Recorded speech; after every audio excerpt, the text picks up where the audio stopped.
what has been your journey in being able to set boundaries and uphold them? And I think that a lot of like the conversations that I've had with women is like, oh, I'm so scared to be rude. I'm so scared to hurt people's feelings. Like I'll stay on the phone a little bit longer, or I'll have that extra drink because she asked me to, like, even though I know that I'm up late and I'm, I'm having wine and I shouldn't be, or, whatever it is, or I'm having an extra piece of cheesecake because my mother-in-law is like, insulted if we don't eat her food, whatever it is. How have you learned to set boundaries and maybe in a loving way, or maybe not in a loving way? I don't know. No, definitely in a loving way. All right. Talk to us about that a little bit. Cause I know a lot of women really are so, and I don't know if it's like the conditioning that we have, but we're so scared to speak up. We're so scared to say, this actually doesn't work for me. Yeah. Yeah. Oh, I can definitely speak on this, and I'm not trying to say I'm perfect because I think it will always be a lifelong thing, but honestly, my lack of boundaries is really what led me into the work that I do today. So it is a huge part of the mindset coaching end of my work, which I would say I feel like most of my coaching is mindset. We do labs, we do training and nutrition, all that stuff. And it's like, yes, that matters. But like the big stuff is this, and boundaries is such a huge part. And I am grateful for my life path because I feel like I had the worst boundaries of anyone I've ever worked with, which honestly led me to like total life devastation. I lost everything. I got in a really horrible relationship after my divorce, and whatever he said, I just did. And he admitted at the end of that he was just completely using me. And it was so low. Like I went through bankruptcy. I didn't have a place to live. I had to ask my ex-husband to take my kids for a little while I lived with a friend and figured my stuff out. My self-esteem was in zero. Like I literally just wanted to like disappear. It was so low. And through that low, thank goodness, like the universe gifted me with mentors, a coach, and when you get that low, you are so humbled that you're like, okay, I have to accept that like these results that I'm getting in my life are a result of what's going on inside of me and what is going on. And I went on the most intense journey. I eventually saved up enough money to rent a little basement apartment, and I kind of like I kind of socially isolated myself, but in a positive way. I was like, I need to stop dating. I need to stop, and just make the people that I hang around most, like every good book, every good mentor, every good teacher, every penny I can muster up, I'm going to invest that into a codependency course or a boundaries course or something to help myself. I would go on lots of walks in nature and silence. Sometimes I would listen to good books. I would do a lot of written work myself. I started meditating. I really went crazy on it. And what I learned is here's like the gist of the juice from boundaries.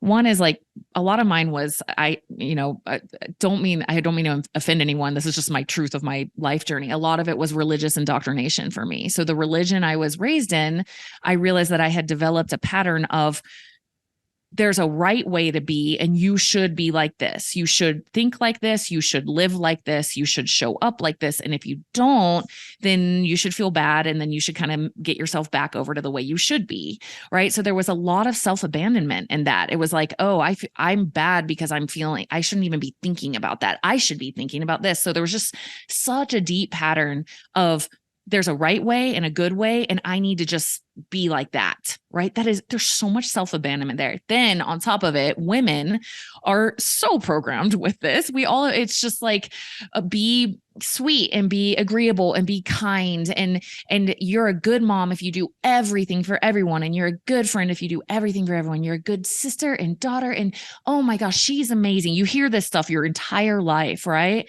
And so for me, what I learned in order to heal that, there are two things that I was missing. And they're the questions that I give to all my people pleasers. It's basically, if you don't have boundaries, you're a people pleaser, you're codependent, and like, welcome to the club. Like most of us are in some way or another, and the two questions I learned to start doing is one, I recognized I didn't actually know what I wanted in almost any scenario in my life. I didn't know that. Like, so as I came out of this pattern, it was just like little things like, Tara, which laundry detergent do you want? not which is the best one and what do people say is the best one. And like, what do you want to eat right now? Not what you should eat, not what so-and-so says no, what do you want to eat? What movies do you actually like? Not what your boyfriend likes or your ex-husband like what do you like? Like I didn't know the answers to these basic questions, unfortunately, because I had spent my whole life trying to be liked, trying to be loved, right? There's a huge self-worth component to this that is huge, right? It's like if I like what they like, then they'll like me. Right. Or if I am how I think they want me to be, then they'll like me. And then we lose ourselves and then we lose who we are. Yeah. So I had to go through a huge years. I still do it. It's like, what do you want to do this weekend, Tara? I don't want to do anything. Okay. I got you. You don't have to do anything. You don't have to, don't just say no to that thing. Like, don't, so learning, the first thing is, and so when this comes at you in normal life, right? Like somebody's like, hey, do you want to go grab coffee on Friday? This is I call it the people pleaser pause. Okay. Because my old self, like literally a friend. Yeah. Yes. A friend would text me and say, hey girl, want to go get coffee on Friday? And people pleaser Tara would say, yes, totally. Let's do it. I haven't looked at my schedule. I haven't even asked myself if I really want to, if I have the bandwidth or anything. I'm just like, yes, I like you so much. Let's do it. And then the classic people pleaser pattern. I'm like, oh my God, I'm not even going to be in town on Friday. So then this is like something people pleasers do. Oh my gosh. Hey, I'm so sorry. Duh, silly me. I realize I'm not even going to be in town on town. Okay. So the people pleaser pause is it's like a pause when somebody asks you to do something. And it's first, do I want to? Like really asking, do I even want to go to coffee with her? Is that a yes for me? Or am I doing it because she wants me to? And I feel I want to make sure she knows I like her. And if I say no, she might not like me and all this stuff. It's do I want to? And the second one is, do I have the bandwidth? Do I really, let me like really look at my, like, holy crap, dude. I've got 2 podcasts before that and 6 client calls.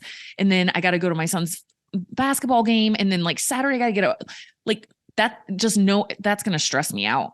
That's going to stress me out if I try to squeeze that in Friday. And then you can actually just interact like a normal human and say, hey, I can't this Friday. How about next Wednesday? Or could you do next Wednesday or next Friday? And like that's the people pleaser pause is, do I want to?